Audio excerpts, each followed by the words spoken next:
Welcome, everyone. It's February 20th, 2025. We're here with IBM's Dr. Dharmendra Modha, who is the leader of brain-inspired computing at IBM. Welcome, Dr. Modha. Thank you, Dag. I'm so delighted to be here. Well, thank you, and we're so happy you can be here to explain to us about brain-inspired computing. Now, let's start at the beginning, and by that I mean your childhood and where you grew up and what your parents were like and early interests that you may have had, for example.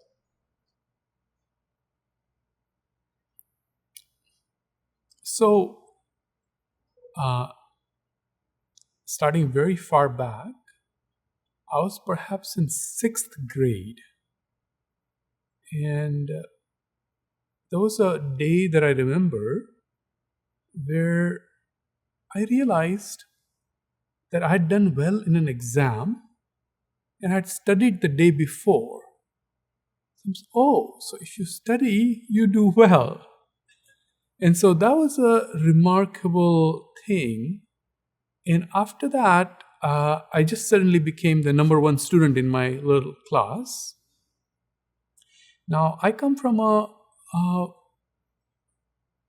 very underprivileged background, the first person to go to college. And as I finished my 9th grade, I was still the first in my school. But as we go into the critical 10th grade, there were no ability to get any kind of private education or any prep. But I caught the eye of a private coaching class institute, and its teacher reached out to me. And I remember at that point, and what had happened is that he had already started his coaching classes. And he said, "Oh, you are number one. I'll give you free tuition. That way I get to advertise if you do well. But because I have started teaching other kids already a month and you're behind, let me give you a 3-hour private lesson." And I believe that 3-hour private lesson turned my career. And it was so amazing that I remember distinctly that before going in, imagine I'm 9th grade, and there was an equation A divided by A plus B. And I didn't even know that I was trying to cancel A from the numerator and the denominator. But right after that, it was a completely different person. And then at the end of the 10th grade, I was the first in the whole town. And then the momentum kind of continued. And when the 12th grade ended, as I said, I was from underprivileged background. And my father was a painting contractor for local hospitals. And I had no expectation of what the 12th grade results would bring. So I was just at a hospital site supervising hourly laborers on scraping paint from the chairs. That's when somebody said, "Hey, you have a telegram at home and they want to talk to you now." And of course, there was no phone. So it's like phone to phone to phone. Somehow they reached me and said, "Hey, you are the 3rd in the entire state of Maharashtra, and you are the number 1 in math and science." And nobody could believe it. Must be a mistake, including me. And then a couple months later, it became clear that I had gotten into the prestigious Indian Institute of Technology in computer science. And sort of that's the early story. That is wonderful. And that transformative teacher, would you like to mention their name? Yes, his name was Kirit Damani. And it was just that, so I really have come to truly appreciate one-on-one interaction with people at any juncture in life. Because you feel that either you can receive their wisdom quickly or reciprocate sometime and be able to transform to a deserving and eager and open person a little bit of what you may have to offer. Right. Excuse me. Now, did you have any brothers or sisters? I have one brother and one sister. Oh, okay. And did they follow an educational No, route? Or? It's a very complex childhood where they did not, and it's a long story. Okay, that's fine. Yes. So, did you have any hobbies outside of school or special interests? Just reading. Yeah. And what kind of things did you read? When I was young, I just read everything. I lived with my maternal grandparents. There are a lot of spiritual literature. And so I just read whatever was around. And then in 10th grade, I encountered some, success books. So I read those. And, you have to imagine that up to 10th grade, I studied in my mother tongue, vernacular. Which is? Which is Gujarati. Gujarati. Yeah, and then so it was kind of, I hadn't read an English book. So once I sort of became sort of more facile in English in 11th and 12th grade, then I started reading more widely novels. And at what level or at what point does the Indian educational system begin teaching English, if it does? 7th grade, but that's English is a third language. So I have my mother tongue as the first language. The state language is the second language, and English is the third language. So English is basically a way to get 100 out of 100, right? It's very simple. And the state language is Hindi? It's in my state, it was Marathi. Oh, I'm sorry. Yes. Right. The state language, not the... Yeah, Maharashtra, so Marathi. Right.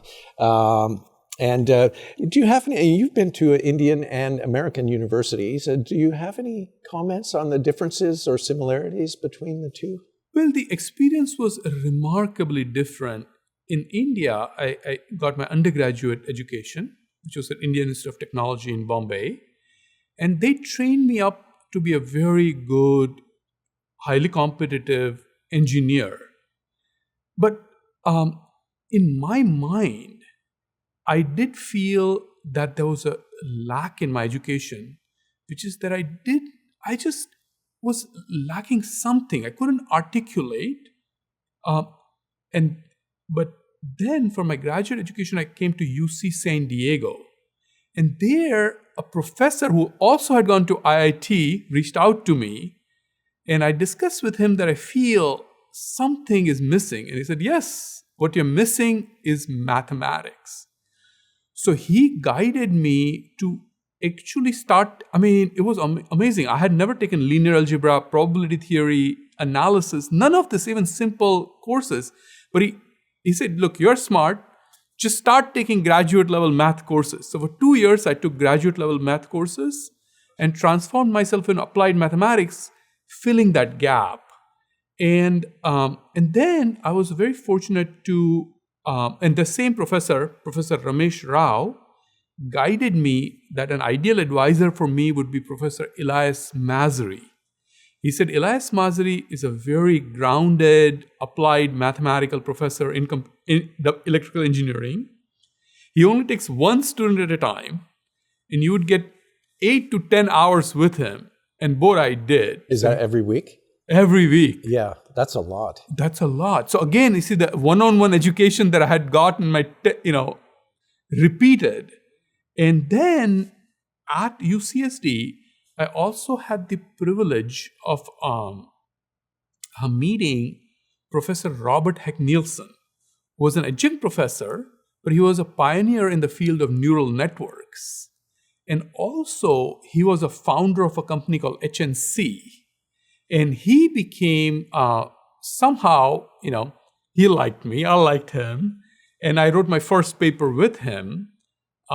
And he became my mentor through much of my life. He died recently. He was a larger than life figure. He was more than 6 feet tall. He was vocal. He was full of opinions, and so he had a tremendous influence on me. And then, as part of my PhD thesis, I worked with Professor Elias Mazari, and I worked on mathematics of applying neural networks to time series. And I proved some far-reaching theorems that were published in IEEE Transactions on Information Theory. And once I graduated, I decided that I wanted to work at IBM's Almaden Research Center. And the reason for it is that I did want to work in research, but I didn't quite want to go to academia, and I wasn't quite ready to go to the valley. I wanted to sort of work somewhere in a setting where it's industrial, but it's research. And then I was able to get a job at IBM's Almaden Research Center, and then at Almaden in San Jose, where I still am, a touch wood, and where I had a series of successful projects. So I worked with a very famous researcher called Brian Marcus, who then subsequently became chair of math department at University of British Columbia. And working with him, we created constrained codes that shipped into every IBM disk drive. It was way back when IBM had a disk drive business. It's 1998, 1999 timeframe. And I also invented a visualization system. They could allow visualizing tens of thousands of dimensional data by projecting them into a plane and rotating through the plane. And that became a very successful offering within IBM's services at that time.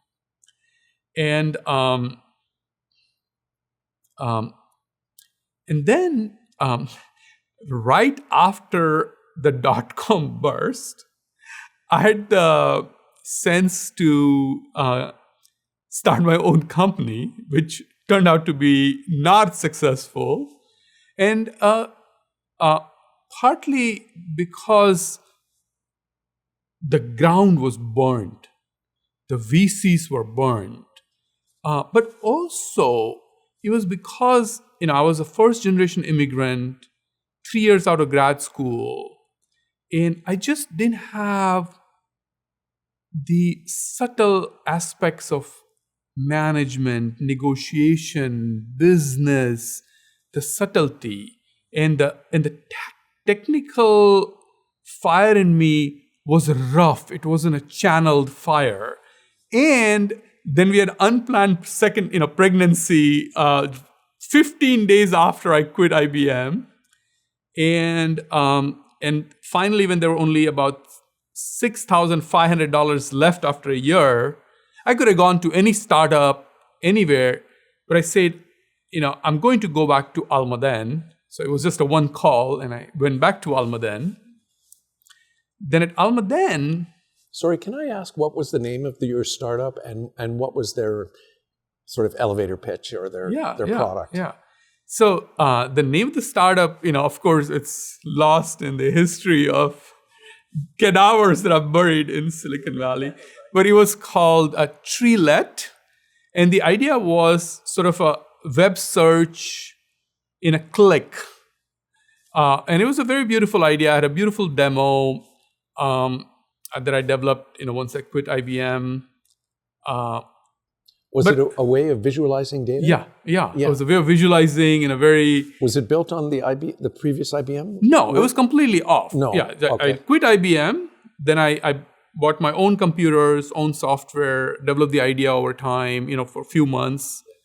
Then I went out. I had access to the top VCs because of my mentor, Robert Nielsen. I had access to the top legal. I had access to the top bankers. I had access to the top consultants. So it was more timing because I think that the crash, I got crushed between the crash and my own complete unawareness of how business is conducted, and how do you land a technical, beautiful concept into a business. So IBM took you back right away? Oh, yeah, it was a one call. Yeah.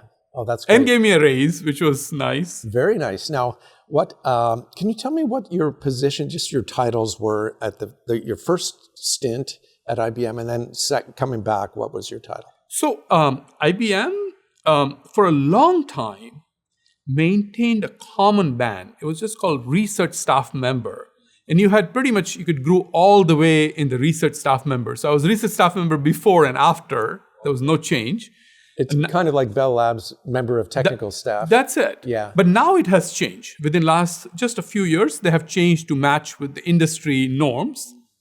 And now I'm an IBM Fellow, which is the IBM's highest technical honor. Congratulations, by the way. That's wonderful. Yeah. So yeah, continuing with the story, I went back to IBM, and then I worked in the storage division. And at that point, the head of the storage research was Jay Menon, one of our mentors. Did you work on Ice Cube? My colleagues worked on Ice Cube, and I was in the same department. Oh, okay. You know Robert Garner? Does that? Absolutely. Yeah, he's a long-term friend of the museums. Yeah. I love Robert. Oh, great. Yeah. So he's a very, very, very interesting person. And so I worked on caching. And at that time, there was a saying, right? In computer science, there are only 3 ideas: cache, hash, and trash. But nobody believed that caching can be fundamentally improved. And one of the sayings was, the field of computer science is overridden with cadavers of people trying to improve LRU, least recently used. But then I had the honor of working with another very distinguished researcher at IBM called Nimrod Megiddo. And he and I sort of started looking at a caching from a different perspective. And the result was an algorithm which I called ARC, Adaptive Replacement Cache. Of course, it was also an acronym for Almaden Research Center. So I can claim that Almaden Research Center was named after my algorithm. Of course, the reality being the other way around. And then the Adaptive Replacement Cache then made it into IBM's mainframe class storage product. And at that point, so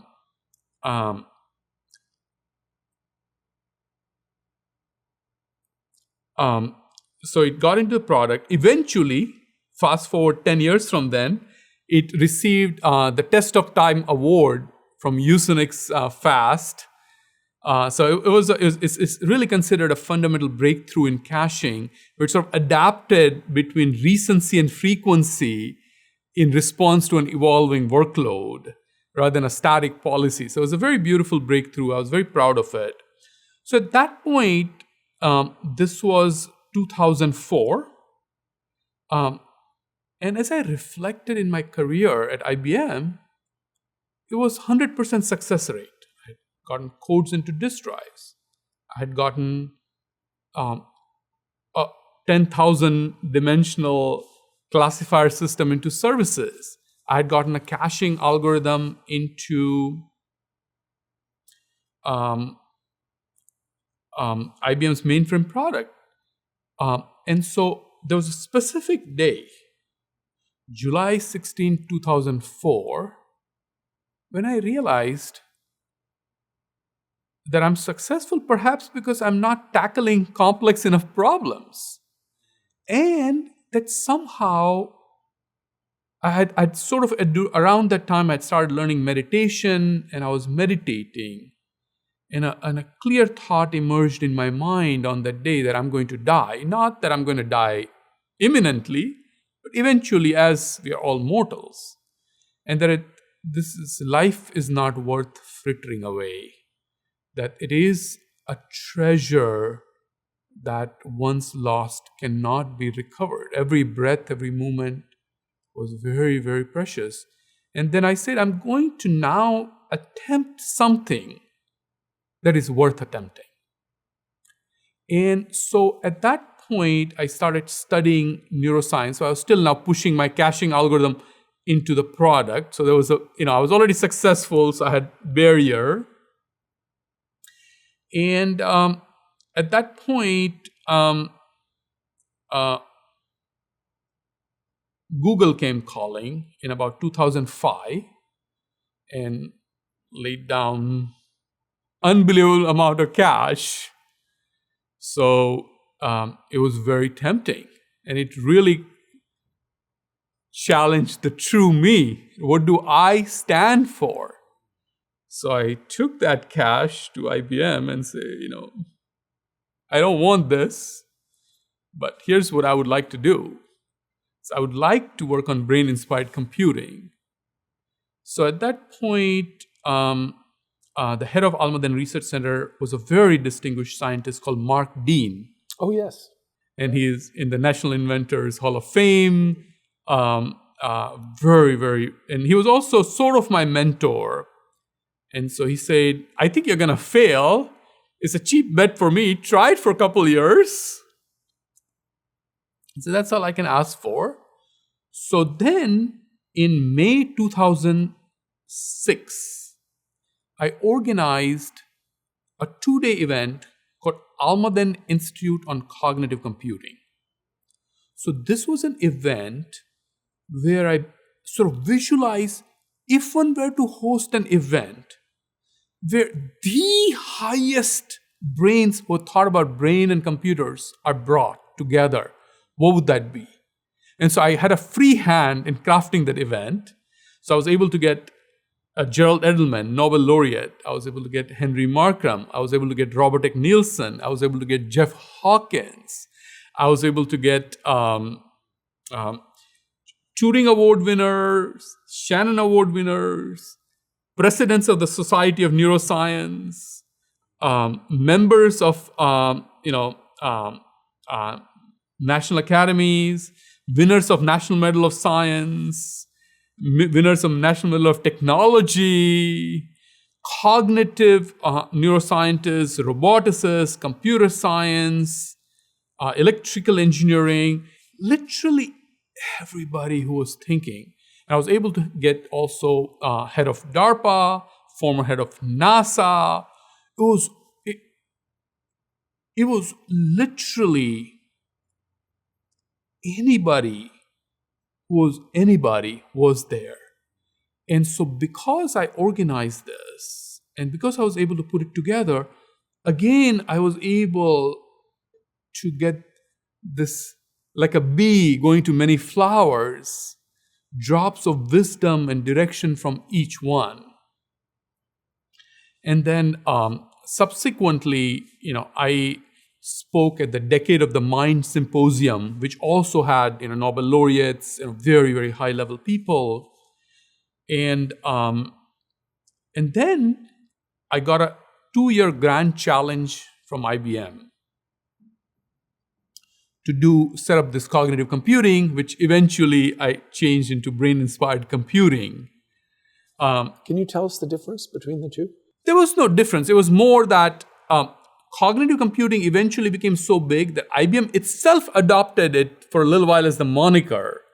And then, so I had to differentiate what my project meant. So it was more, and then brain-inspired computing was more technically accurate as to where we ended up anyway. And so going back to 2006, I got a 2-year grand challenge with just a couple of people. Is that a grand challenge? Is funding, I suppose? A small amount of funding where I was able to hire a couple of people internally and an intern externally. And I'll tell you a funny story. Is one of the first interns that I hired was, and just for his privacy, I won't say the name, but was, I think, a homeless person. So he called himself independently wealthy. And so, it was a very small, he wrote for me, a small simulator with 100 neurons. That was kind of the start. It was a small project. Then eventually, we built a series of simulations going from 100 neurons all the way up to mouse scale. And so what happened is we published our first paper on a mouse scale simulation, with minimal neuroscience details, as a 1-page into a conference called Cosine, just a 1-page abstract. And it was instantly picked up by BBC, and they wrote an article on it without even consulting us. So that 1-page, very first paper I ever wrote, suddenly is on BBC front page. So it sort of brought me to the center of a lot of people's attention sort of quickly. And that a mouse scale simulation eventually became rat scale and eventually became cat scale. And the cat scale simulation, that paper was titled "The Cat is Out of the Bag," and it won ACM's highest prize called ACM Gordon Bell Prize. Oh, yes. That's one. Gordon started this museum. Yeah. I mean, Gordon Bell is one of my heroes. Yeah, I meant to, as you recounted the mouse, what was the other one, and then the cat. I'm curious, what determines the scale? When you say mouse scale, is it the number of interconnections, the number of neurons, or how do you define that? Yeah. So, of course, I want to be very clear that neuroscience is an infinitely complex field, and it is a very difficult science where people are truly learning it all the way from intracellular to large-scale system level. And so whenever you simulate anything, you have to simulate it at a certain level of complexity or simplicity. So, and I'll comment on that. But in terms of the scale, is essentially estimated number of neurons and synapses in mouse versus rat versus cat versus monkey, human. And do you see the problem one now as of scaling out or scaling up to human? Like, you've done the cat. Is the next milestone a macaque monkey or ultimately a human? Is that the end goal? Or? No. So that series of simulations was really using simple phenomenological models of neurons and synapses and known gray matter and white matter connectivity of the wiring diagram, putting it together to understand at a gross level what are the fundamental variables from a computer science perspective. And the fundamental variables from a computer science perspective are computation, communication, memory, and control. And to understand the metrics, which are very simple: time, space, and energy. And what we found is that eventually this cat scale work reached human scale, and we did a simulation which also published in Supercomputing at 10 to the 12 synapses, 100 trillion synapses on the largest supercomputer at that time, which was housed at Lawrence Livermore National Lab. That was Sequoia, I think. That was Sequoia. And so I was the first one to run the largest simulation on it. And so it was, through that collaboration.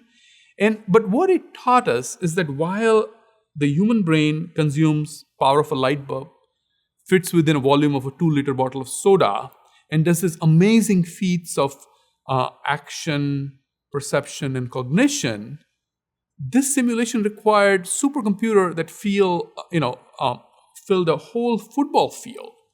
So it really served to dichotomize the efficiency of what Mother Nature has sort of created through time and what human ingenuity has wrought up to now. Right. Well, nature had 4 billion years, right? So to work on the problem. But no, that's right. And I'm curious, when you say you run these simulations, do you give them tasks like identifying an object or something? So these simulations were mostly meant, they're such a large scale that, of course, it's almost impossible to give it any task. But it's mostly sort of being able to study that if you give some simple grating-like patterns. That's what I meant, not a task. I meant like an image. Yeah, image or a sound, or synthesize such simplified stimuli, and you try to see percolation of it through the entire superstructure. Right, this sort of higher order. Yeah, centers. and imagine that when you have 10 to the trillion synapses, being able to even stabilize such a simulation. So there are control theoretic issues that pop in. But anyway, I don't want to overemphasize that work. That work really taught us there was a billion-fold advantage to getting closer to the brain. Right. And just as a quick thing, the brain consumes what, 30 watts? 20 watts. 20 watts, yeah. Okay. Versus gigawatts for That's what it was. It was supercomputers. And this simulation that it ran tens of thousands of times slower. So we estimated that a real-time simulation would be gigawatts. And so it was impossible, right?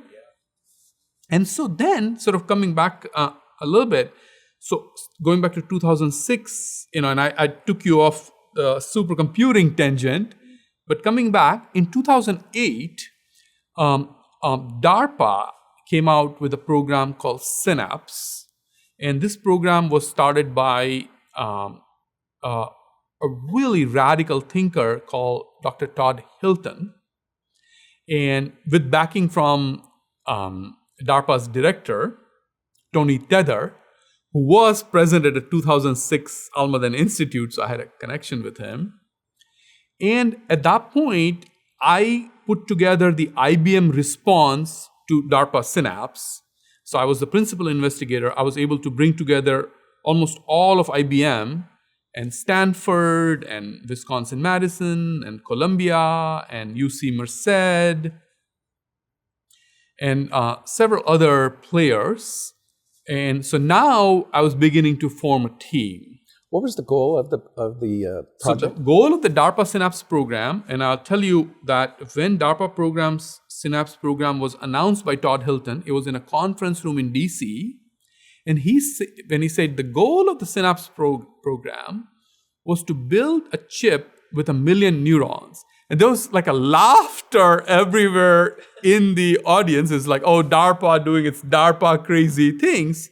But just to fast forward, at the conclusion of DARPA SyNAPSE project, we demonstrated TrueNorth, which is a 1 million neuron chip published in Science in Computer History Museum, commended by a letter from Barack Obama, won the Misha Mahowal Prize.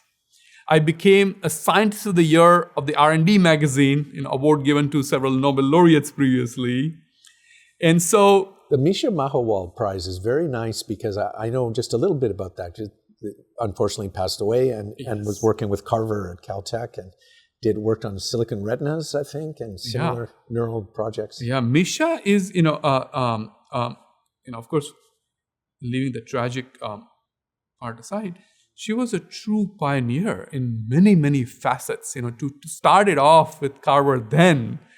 And so I think, and so I was very, very proud to be, I and my colleagues, to be very proud of the recipients of the inaugural Misha Mahowal Prize. And I now sit on the Misha Mahowal, award committee. So we get to see wonderful submissions, which is led by, none other than one of the greatest scientists I know, which is Terry Sejnowski, who was also, I forgot to mention, one of my mentors when I was at UC San Diego.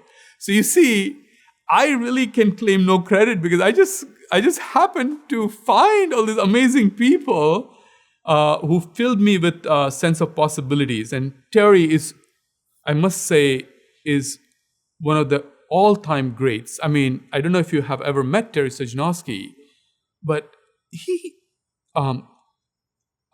is truly an encyclopedic person. He understands physics, he understands biology, he understands neuroscience, he understands computer science.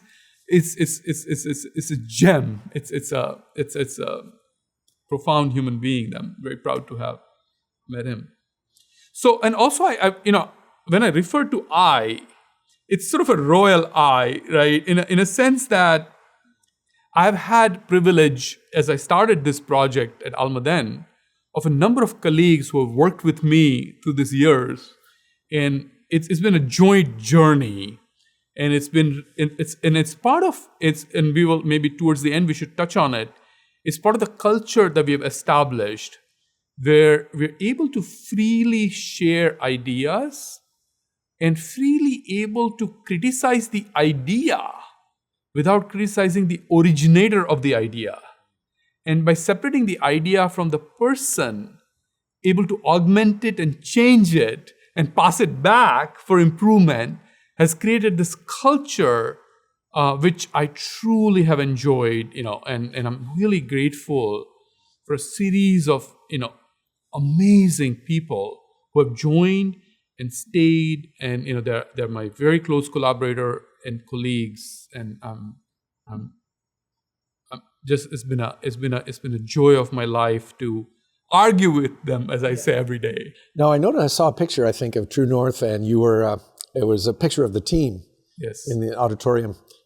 I'm just guessing there were maybe 40 people, or it's about the core team is about 30 plus people. And as sort of we went through the True North and the NorthPole chip development cycles, we hired a lot of people for shorter durations. So during those times, I managed sort of 100 people ish, and so it's been a remarkable team. Can you tell us what the Gordon Bell Prize, what the citation was for that, or if you remember? Oh, sorry. I don't remember, but it was something about achievement of CAT scale simulations on. Really? Oh, wonderful. Okay. And then that's using a supercomputer, of course. Yes, that's why. Yes. Right. Well, let's see now. We're in about 2008 or. Yes, 2000, DARPA SyNAPSE. DARPA SyNAPSE. So why don't you take us through that project? And so that was a remarkable project. So as we started DARPA SyNAPSE, as I said, nobody at the outset believed that something like this was achievable. Now what happened is that initially we started with the direction that Carver Mead had pointed to, which is that you use the physics of transistors to mirror firing patterns of neurons via analog circuits. So that's how we went into the project. And as we went into the project, it sort of became clear that, of course, analog computing and physics-based computing is a long-term research direction. Is perhaps, even in 2008, it seemed like it was 20 years away. And even today, it seems like at least it's a decade or so, or even more away. It's hard to tell. I don't work on the field, so.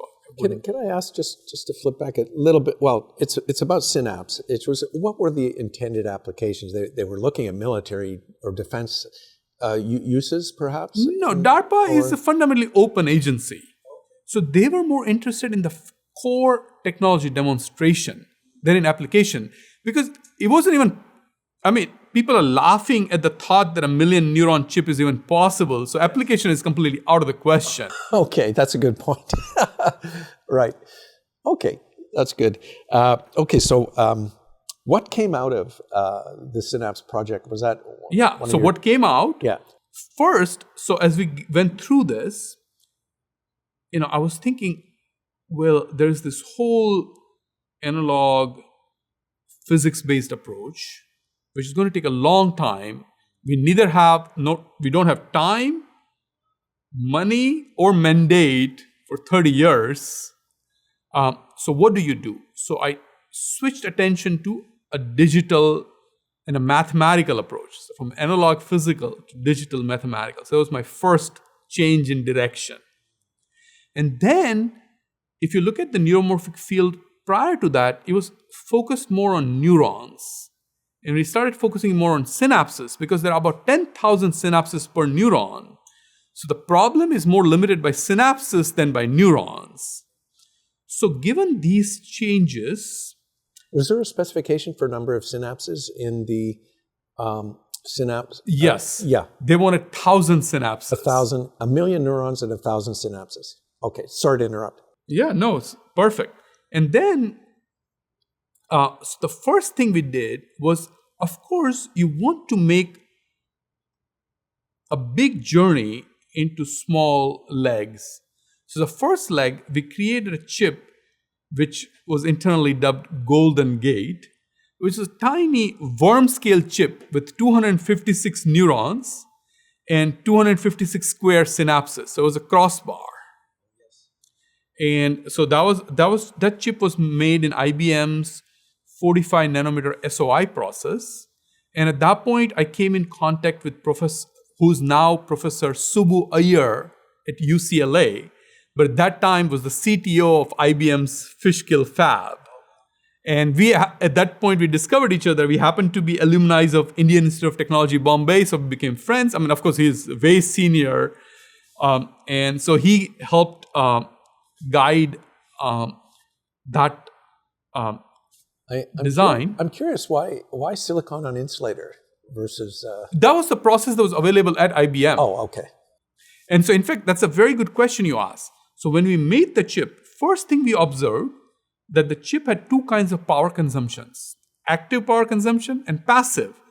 And the active power consumption, which we care about, was 1,000th of the passive power. So therefore, for future, we switched from the SOI and the high performance processes to LP or low power processes. So TrueNorth was fabricated on Samsung's 28 nanometer LP process. And then NorthPole was developed in Global Foundries process, 14 nanometer, which was then renamed as 12 nanometer. So coming back, so the first output was this worm scale chip. And the demo we did was that it was playing Pong. And Todd Hilton played Pong against it and lost. And that's how we got our funding to continue. Is that... I saw an article in Science about a petri dish playing Pong. I mean, just to put it in very layman's terms, that I'm not aware of. Yeah, I'm sorry. Maybe I'll send you the... Yeah, it sounds a little fishy, except it was in Science. So, but anyway, sorry, please go ahead. Yeah, so that was the first output. And then along the way, for about 4 years, I worked weekends and nights compiling a wiring diagram of the monkey brain. And so it was sort of the mandala of the mind. It's one of the most beautiful pictures that I ever created. Eventually, it became cover of Science, and it was published in Proceedings of the National Academy of Sciences. Wow. How did you do that? What imaging technique did you use? No, it wasn't an imaging technique. It was a database called COCOMAC, which had 6 decades of data from neuroscientists of individual wires that they had put together. Without ever having done any biological experiments, all I did was collate that data and made it into a graph that we analyzed. So it was purely mathematical work, but it was very beautiful. So these are the two things that came out. So then, on the strength of these two breakthroughs, we said we have a worm scale chip, which we call the core. And then we took on a very ambitious task. We said, okay, we have a worm scale chip, which is 256 neurons. Our goal is to get to 1 million neurons. What can we do? So we shrunk this core dramatically, and we tiled 4,096 cores. So 256 times 4,096 gives you 1 million neurons. And so that's what became TrueNorth. So Golden Gate was 2011 and TrueNorth was 2014. And so when the TrueNorth came out, there were thousands, if not tens of thousands of media articles. In fact, at some point we stopped giving media interviews. I'm curious, how closely did all these media interviews get the story right? Or was it more sensationalistic and not really grounded in science? Some of them, very few of them. So what happens is typical journalism is they have a format, right? They want to do something very exciting up front and then a very sort of condensed story. But there were some who did sort of get it very right. Like there was an MIT Tech Review. They got it. They were able to explain. New York Times got the essence of it right. And it was very interesting. So at that time, when TrueNorth came out, everybody was in favor, but Jan LeCun came out vocally opposed to it, and he went on a rampage disparaging the work. He set up a Facebook page for years, was sort of a everything negative about True North. It was for us it was just, we never took anything negative from it, and every criticism was actually almost always to be considered carefully whether it offered a positive direction in terms of time, space, and energy by tweaking compute, communication, control, or memory. And so one of the criticisms was that True North is a 1-bit spiking neuron chip. It can never implement deep networks. Well, it was a smaller chip, but then we figured out a beautiful algorithm where we could do backpropagation with single-bit neurons. And that was published in Proceedings of the National Academy of Sciences.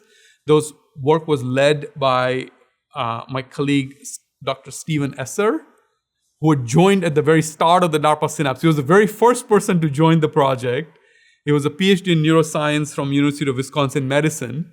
And he's, my longest time collaborator. We have written the largest number of papers together. And so, in a sense, this external criticism just was a fuel for us to look for creative direction. Can I ask how IBM itself spoke about your technology? And do you remember? IBM featured it very positively because they were very proud of it. In the same year, 2014, that TrueNorth was announced, I became an IBM Fellow. Even early on in 2011, when the warm scale chip had come out, I was invited to IBM's 100th year anniversary celebration. And it was one of the most remarkable occasions. And no, IBM really spoke about it correctly, precisely, meticulously, and widely. So IBM is it has a long-term tradition of research, and so they did it perfectly. I had no doubts IBM itself would get the story right and do it in a nice, elegant way. But I was wondering, as well as the IBM story, is like, how is it? Like, if you saw the headlines in these other journal articles, what were the typical headlines? Like, can you remember? Like, why would they cover this? What was the attraction? So I think a lot of the headlines were actually good. They were not sensationalist because I was doing the interviews, and we were always very careful. Personally, I really believe in never overclaiming, never trading hype for a quick flash. In fact, always setting the tone correctly, and that's paid a tremendous dividend. In not letting false hype get ahead of where the technology is, because to do anything is so immensely hard, and also by projecting too far forward, you set expectations that may not even be reachable, which eventually leads to downfall. We're actually dealing with IBM's quantum division right now, the quantum computing. We want to work with them to get some artifacts and so on. And I get the same, this is such a revolutionary technology, and IBM is being very careful what it says about it, but also really priming the pump as well as offering free accounts to people for quantum computing. Anyway, was there a similar outreach effort on the neural network side by IBM that they're doing with quantum, trying to get people in the IBM orbit as far as I think that's work done by a completely different group of people. Yeah, probably. So I almost see it externally. Exactly, yeah. As you would, of course, with a little bit more insight. But they're doing it very beautifully. I mean, that I can see. Yeah, and I was curious too about the competitive landscape. Intellectually, what was that like with your work? I have always believed that I have no competition but God. So I'm just, to my detriment, am oblivious to somebody publishing or somebody hyping or some startup or some big company or some research. It just doesn't matter. What I have always strove in my work is, are we achieving, or are we approximating, or are we moving towards the fundamental limits of time, space, and energy? And in fact, when we published the NorthPole paper in Science in October 2023, the title of the paper was Neural Inference at the Frontier of Time, Space, and Energy. So that has been our mantra, that because what happens is there is innovation, and then people are either trying to commercialize, or there are lots of other aspects. And that tends to muddle the message. And if you tend to look for who you are in the eyes of the others, you get a false image. You need to look for who you are in your own fundamental value mirror. And so that we have been very strong about. And that's what's provided the backbone for a 20-year now, starting from July 16, 2004, now we today sit, February 2025, it's more than 20 years, is that commitment and conviction has definitely been a very strong part. I could see what a wise decision that is, to not be distracted by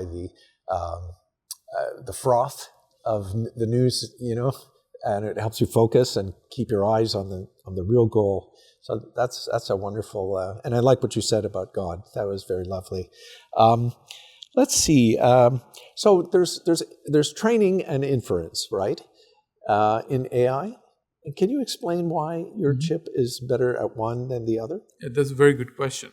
So for that, let me go back to the story of TrueNorth, and before that even did to Golden Gate. So when we did Golden Gate, we actually developed two chips. One was called Golden Gate, another one was called San Francisco. And the San Francisco chip was also the same size, 256 neurons, 256 square synapses, but it was actually learning chip. So as a result of developing these two chips, we're able to evaluate learning and inference at a very scale of a small core. And one of the fundamental principles that came out of it was that inference, by its very nature, is a forward flow of information. Whereas training is a forward flow of information and a backward flow of information.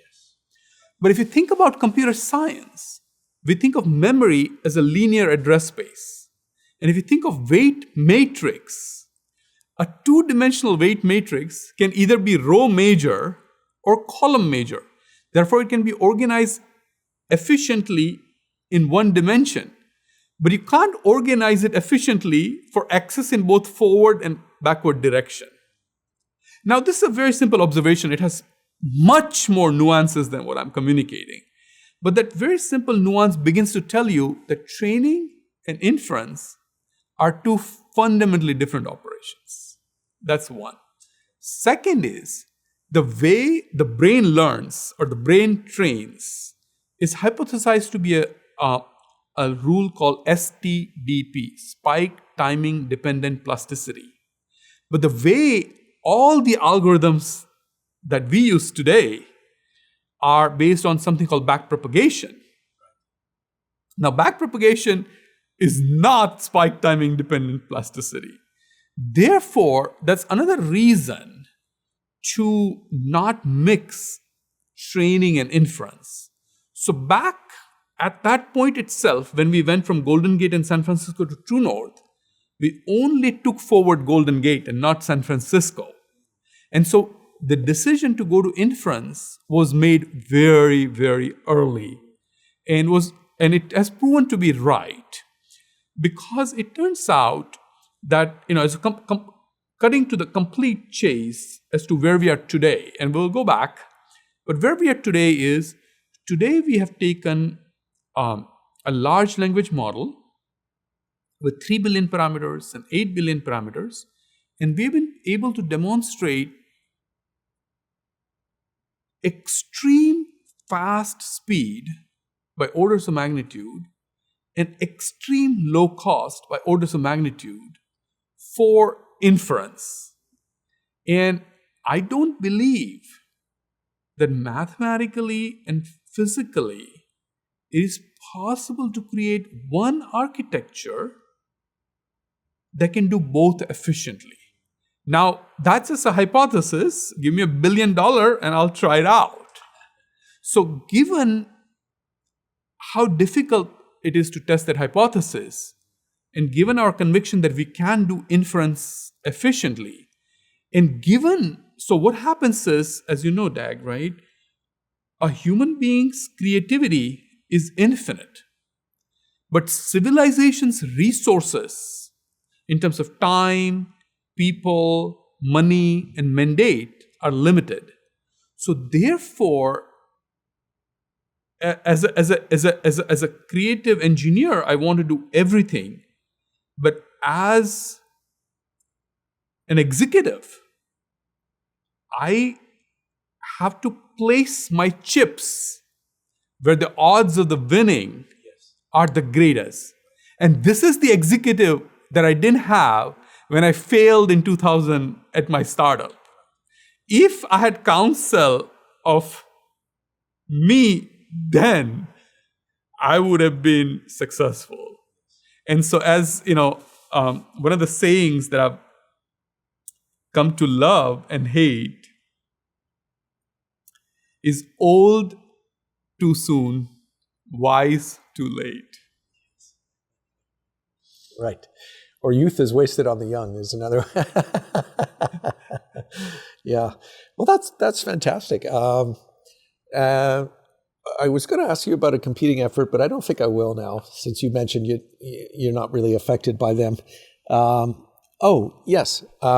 Question I had was, did you get any, besides the DARPA money, I guess, was this completely IBM funded? No. Or were there other? Oh, quite the opposite. So now let's continue back to the story where we left off. Yeah. So we did Golden Gate San Francisco. We did the wiring diagram of the monkey brain. Then we did TrueNorth. And then TrueNorth became a very big deal. Now, TrueNorth was a single chip, but it had this property that you could just tile the chips. So you could put two chips next to each other, it becomes like twice the chip. So we created a system with 64 million neuron chips. And that was called by Air Force Research Lab, Blue Raven. And so Blue Raven became sort of the last stop in the TrueNorth journey. And TrueNorth, at that point, was in the hands of 200 people on 5 continents at 50 different institutions. And at that point, again, we reflected on what we had done. And so remember I said that we shifted from analog and physical to digital and mathematical already at the Golden Gate stage. So now at TrueNorth, it still looked like a neuromorphic chip. It had spiking neurons.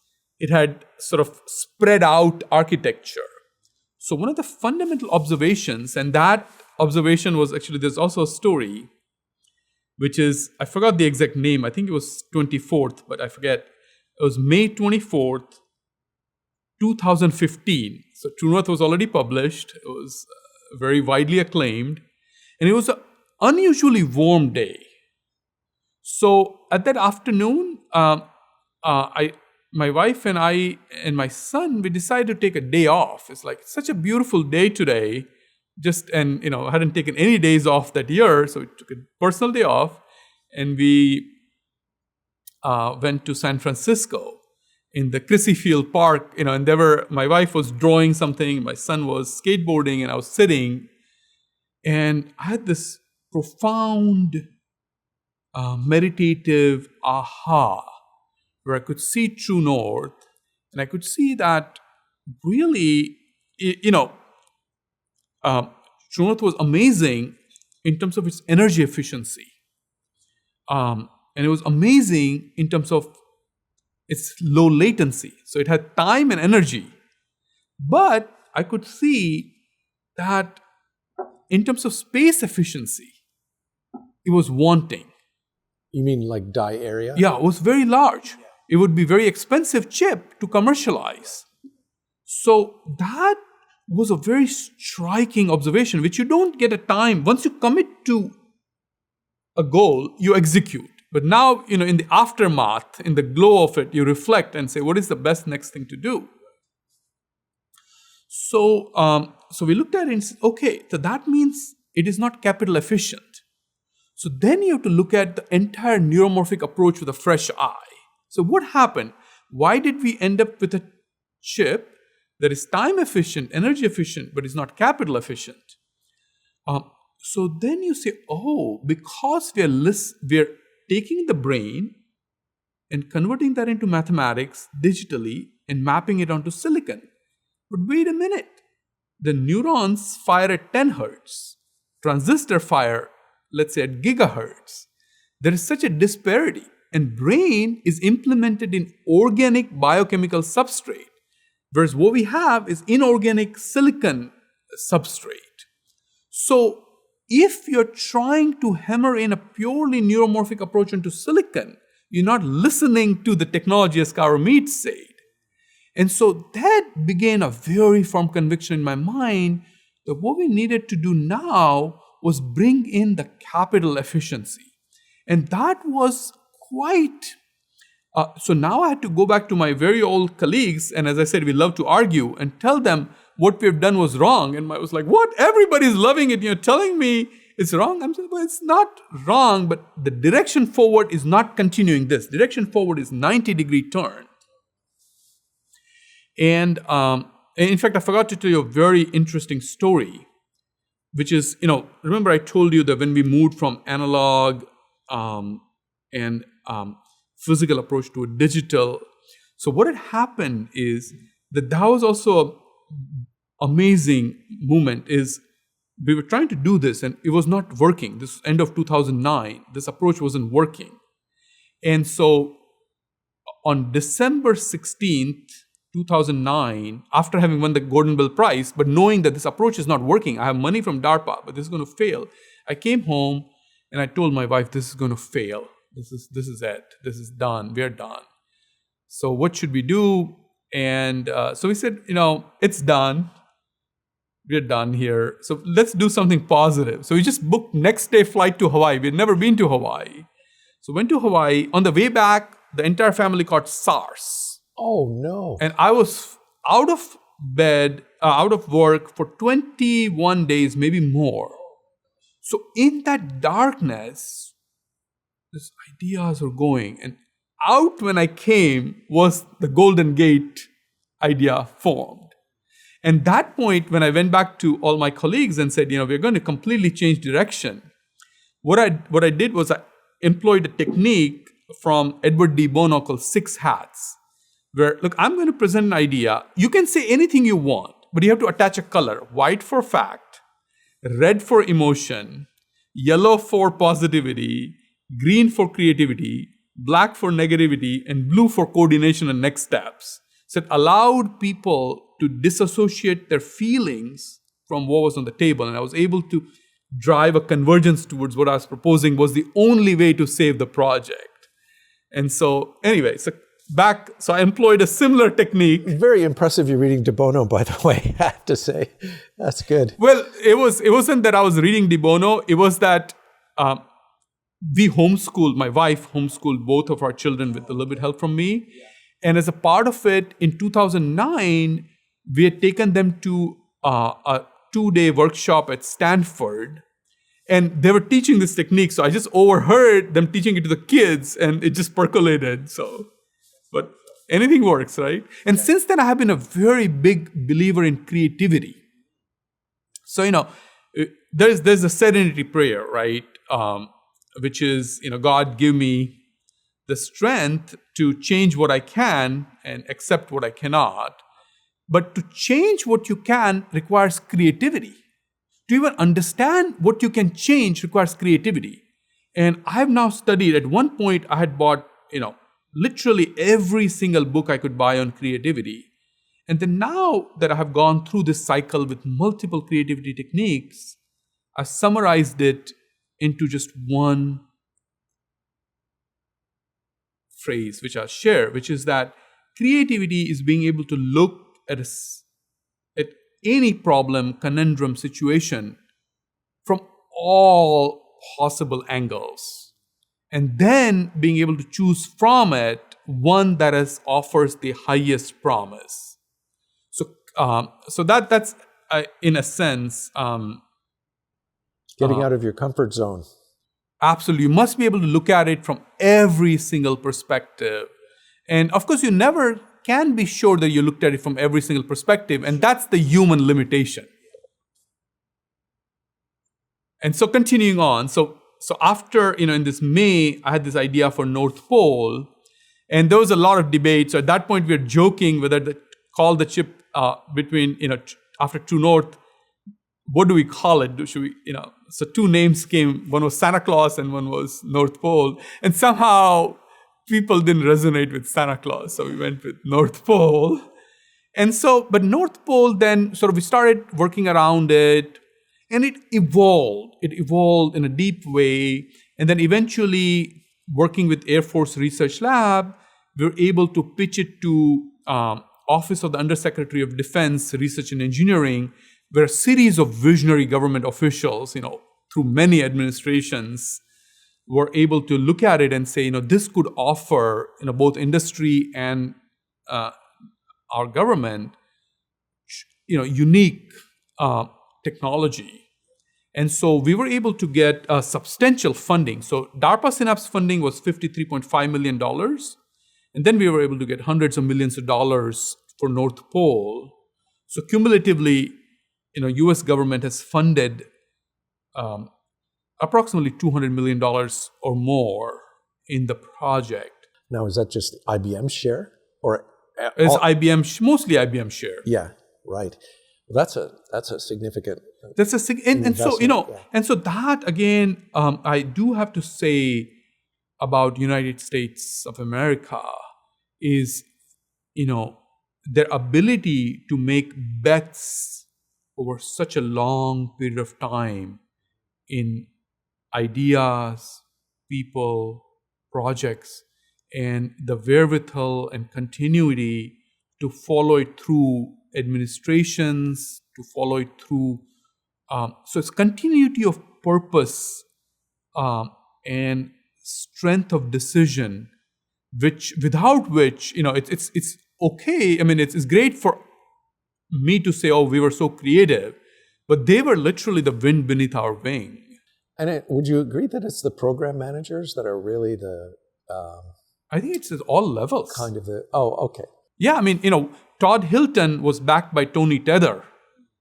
Similarly, we recently, very recently, our work is guided from Air Force by a very visionary scientist called Dr. Ching Wu.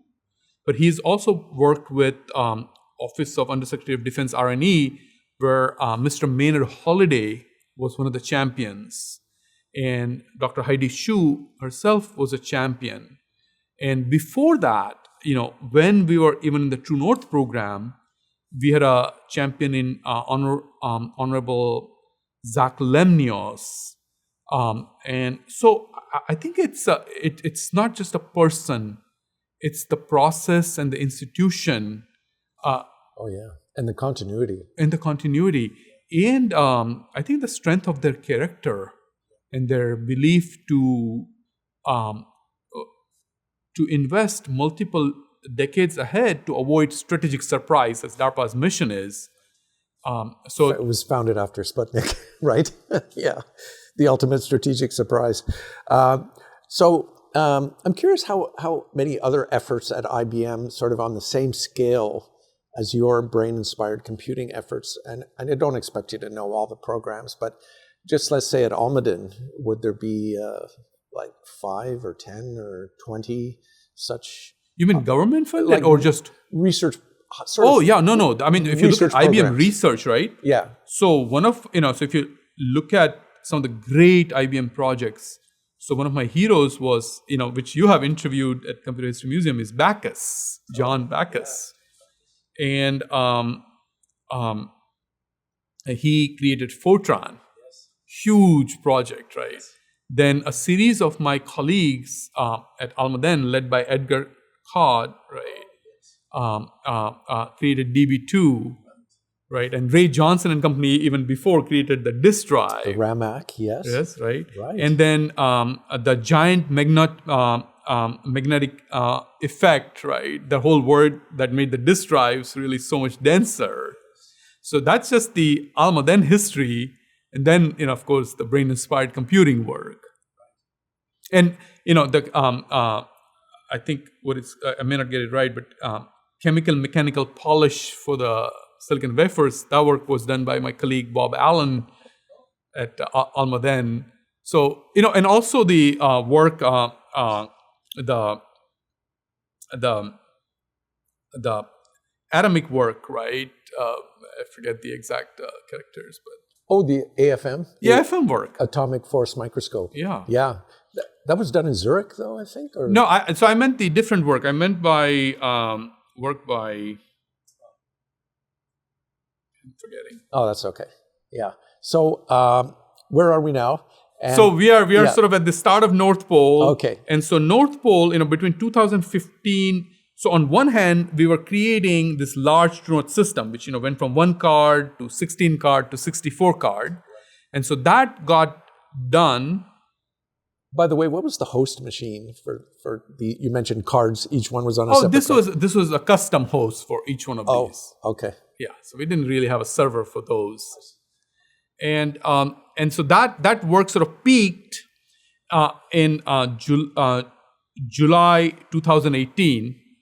And then along the way, we were developing the NorthPole concept, and that got funded in September 2018. And so I have to mention one important period. So after TrueNorth ended in December 2014, so starting January 2015 to September 2018, which was a period of 3 years and 3 quarters, 15 quarters, the NorthPole initial work was funded by single bet from none other than Arvind Krishna, who was the current IBM CEO, who was then head of IBM Research. So he believed in TrueNorth, and then he understood that we will need to make this change.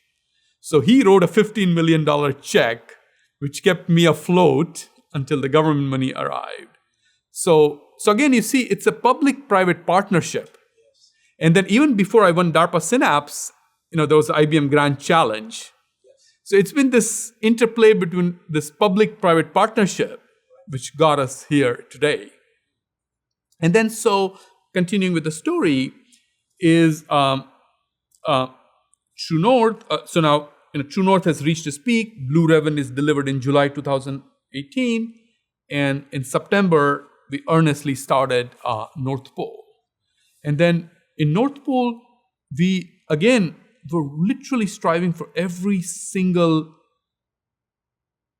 clock cycle, every single joule, and every single transistor to be optimized.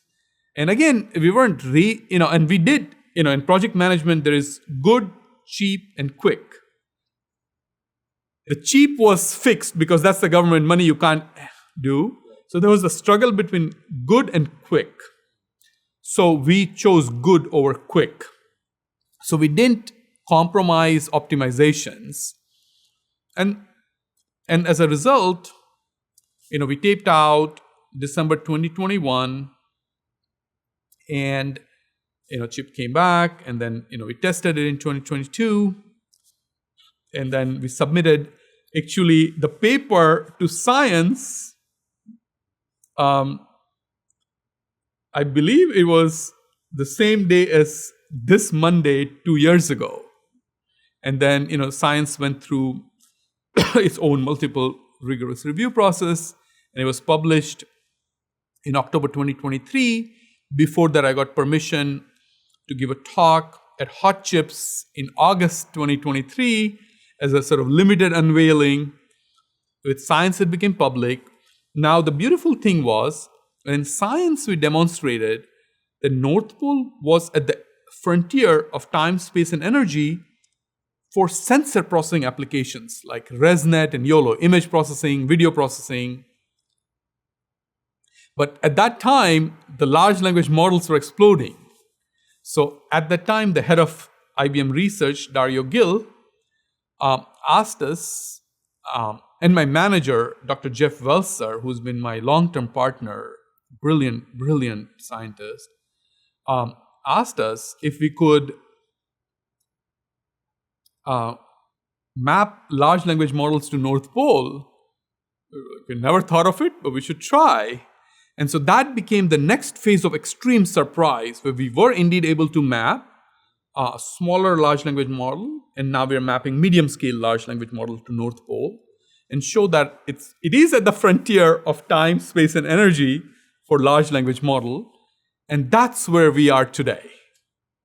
That's wonderful. Hey, I'm curious, when AlexNet and Fei-Fei Li and that came out, was that revolutionary? Did you see that at the time as something really revolutionary, or was it more incremental?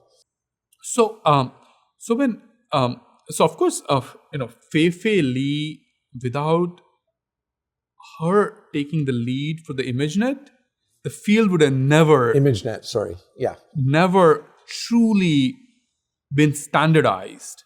And I do believe that was a very fundamental organizational insight that she had, and the effort that she put in.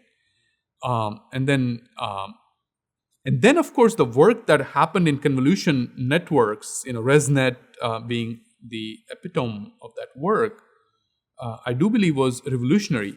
Now, we, along that place, were blinded by our sole focus on this, the projects that we had committed to. So if we had to make a choice, whether to sort of switch over, and we didn't, but I'm so happy that in the end, we were able to converge, and by working on the fundamental mathematical principles, and by obeying the physical constraints of time, space, and energy, and by tweaking the computer science variables of computation, communication, memory, and control, we arrive in a very enviable position. And so sort of now to conclude this journey, here we are today, and as we look to the future, what I think we are seeing is that the next round of innovation will be to now get to the last possible architectural advantages that are left in terms of time, space, and energy. So that's where I'm going to hopefully drive, assuming I have life and capital left.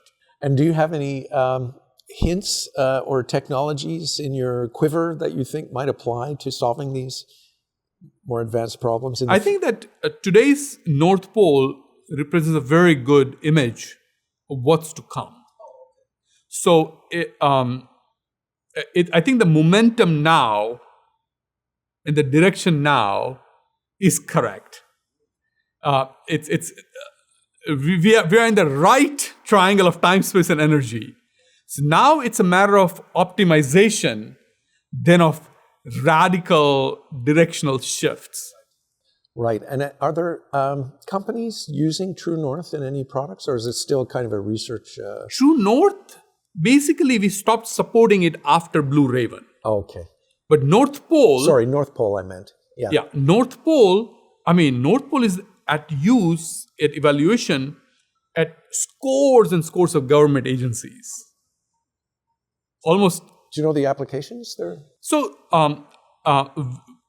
as IBM, we supply chips, cards, and a software development kit, and open networks such as ResNet, YOLO, and large language models.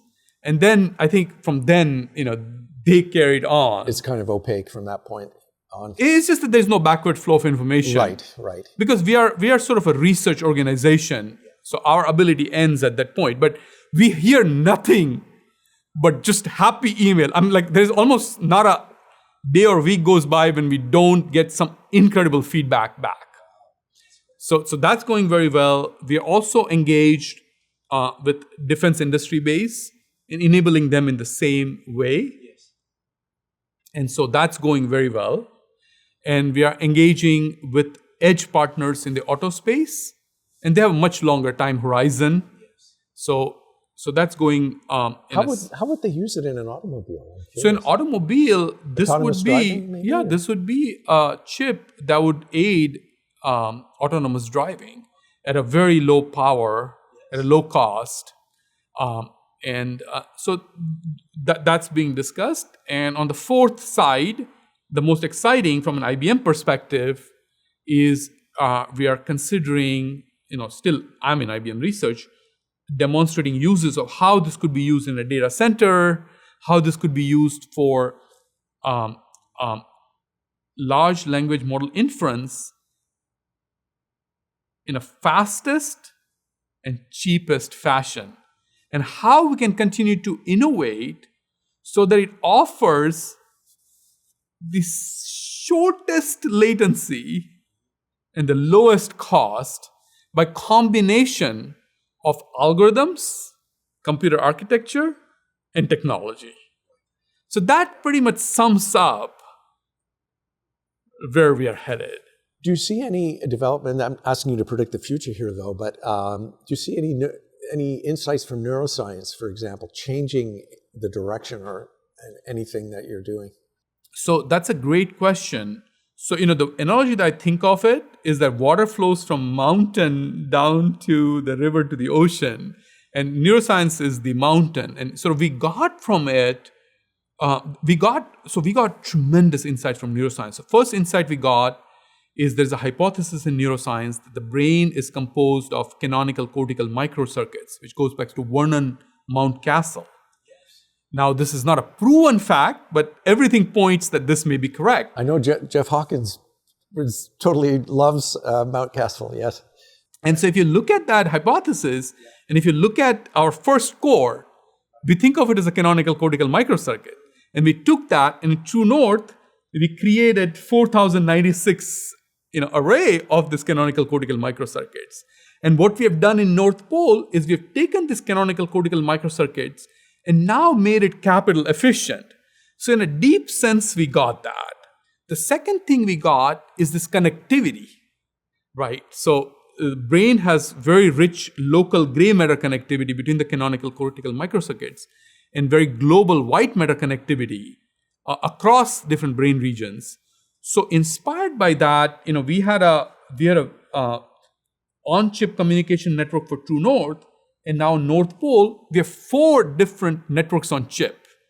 One connecting between cores in XY direction for partial sums, one for sending weights, one for sending neural activation, one for sending instructions. So essentially, given my mathematical training, I believe that NorthPole represents that unique intersection between what neuroscience taught us, brain-inspired, what mathematical patterns we could extract, and what physics of technology allowed us to implement. So this is a very thin area, and I believe we have hit that bullseye. That's wonderful. I had a question that I was just thinking, how would a sort of outsider, a question they might have is, what fraction of the human brain does that chip represent if you had to, sort of compare the two? So when we were doing the initial DARPA SyNAPSE work, I would have been sort of very happy to answer that question. Now, that answer is not consistent with where we have landed. Because as we went, so in the brain, right, every neuron and every synapse is physically represented. So there's no multiplexing. But as soon as you start using the same circuit to represent different neurons and different synapses, that whole analogy breaks down. So therefore, I think with True North, we would have said that True North represents a B-scale brain. But with North Pole, we can't make that analogy in any sort of a justifiable way. They're just incommensurable. Now that's why I say we learned from neuroscience and we applied mathematics as a guide, because mathematics gives you fundamental direction and technology as a constraint. And we got that Venn diagram intersection. And to the extent that that intersection reflects back on the full circle of the neuroscience would be like showing a lamp to the sun. That isn't the correct way. So there's sort of a simplistic way of just like by counting neurons, but that's misleading. It's misleading, yeah. Okay, let's see. Yes, just a couple more questions. How much farther do we have to go, like towards your ultimate goal? And what is your ultimate goal? So, personally, of course, technology is endless, from the stone tools to where we are today, and in my personal journey to North Pole. But you can see the human civilization achieved a lot. So technology has no end. And standing here today, I can see a roadmap for next 5 years very clearly, knowing what I know from the current chip, from mathematics, from technology. I can see to about next 5 years, and I can see to spending about $400 million more to achieve the next revolution in this spiral of innovation. Beyond that, what happens is that every stage, so, when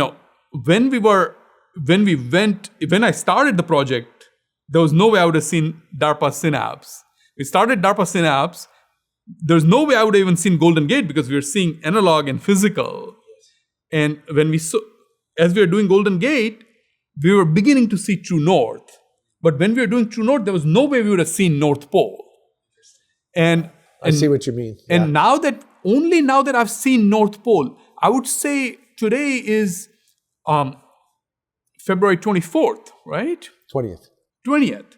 And it wasn't up until January 31st or maybe February 7th where I could really now take that same reflective viewpoint on North Pole and evaluate further.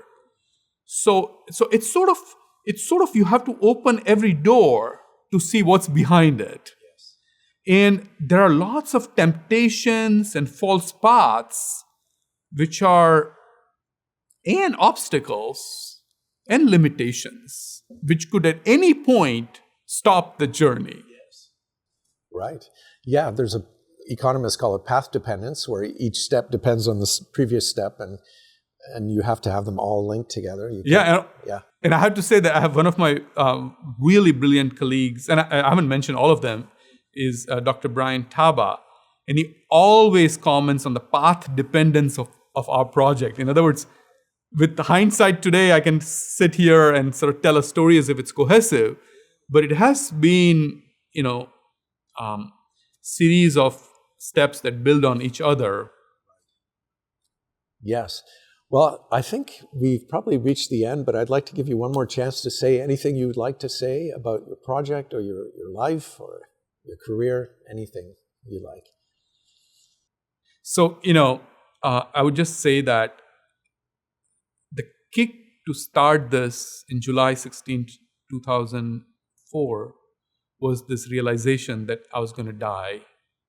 And that's what led me on this incentive, on this path, prodded me. And now that I look back, I'm happy. There are very few people in history of technology that have gotten to circle so many fields and find their intersection. I got to touch neuroscience and publish very beautiful paper in Proceedings of the National Academy of Sciences. I got to touch supercomputing and ride 3 of the IBM's largest supercomputer, Blue Gene L, P, and Q. So I was able to do that. Then work on neuromorphic computing, and while respecting and learning from the tradition, create my own tradition of 3 chips, all worked in first silicon, and in the process truly touch the whole stack of conceptualization, architecture, logic design, verification, physical design, physical verification, tape out, testing, packaging, board creation, system creation, and then participate in algorithms designed for using these chips, and participate in software ecosystem to drive these chips, and to work with just really genius level collaborators at my team, and to work with an incredible number of visionary people within IBM, heads of research of IBM, John Kelly, Arvind Krishna, Dario Gil. I had honor to present to Sam Palmisano, Ginny Romeri, and Arvind Krishna, as well as to IBM Board of Directors 3 times, to participate in IBM's 100th year anniversary at the Lincoln Center, to work with DARPA, to work with Air Force Research Lab, work with essentially every agency within the DoD, to work with so many customers and partners. I feel I've had an unfair share of good grace that has flown to me, and so I'm grateful. I'm just truly grateful, and I'm happy, and I wish